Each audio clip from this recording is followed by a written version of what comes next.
সালথার নবকাম পল্লী কলেজে 2 দিনব্যাপী পিঠা মেলার উদ্বোধন।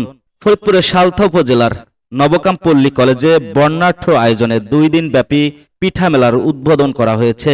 সোমবার 16 ফেব্রুয়ারি সকালে কলেজ প্রাঙ্গণে আয়োজিত এই মেলার শুভ উদ্বোধন করেন নবকাম পল্লী কলেজের অধ্যক্ষ মোহাম্মদ উবাইদুর রহমান। উদ্বোধন শেষে তিনি অতিথিদের সঙ্গে নিয়ে বিভিন্ন স্টল ঘুরে দেখেন এবং শিক্ষার্থীদের উদ্যোগের প্রশংসা করেন। এবার পিঠা মেলায় মোট 8টি স্টল অংশগ্রহণ করেছে। স্টলগুলোতে গ্রাম বাংলার ঐতিহ্যবাহী ও বাহারি রকমের পিঠার সমারোহ দেখা যায়।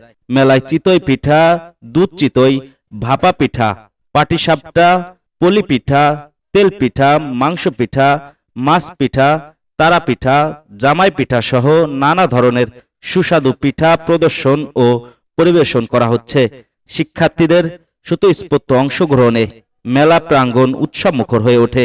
অধ্যক্ষ মোহাম্মদ উবাইদুর রহমানের সভাপতিত্বে আয়োজিত উদ্বোধনী অনুষ্ঠানে উপস্থিত ছিলেন কলেজের সাবেক অধ্যক্ষ মুসায়েদ হোসেন ঢালি, উপাধ্যক্ষ মিজানুর রহমান, ক-অপ সদস্য মোহাম্মদ নজরুল ইসলাম, বিএনপি নেতা বাবুল হোসেন সহ শিক্ষক, শিক্ষার্থী ও অভিভাবকবৃন্দ।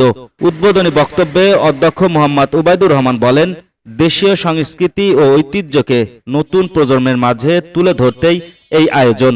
তিনি আরো বলেন, এই ধরনের আয়োজন শিক্ষার্থীদের মানসিক বিকাশ, সৃজনশীলতা ও সামাজিক সম্প্রীতি বৃদ্ধিতে গুরুত্বপূর্ণ ভূমিকা রাখবে। 2 দিনব্যাপী এই পিঠা মেলা দর্শনার্থীদের জন্য উন্মুক্ত থাকবে বলে আয়োজকরা জানিয়েছেন।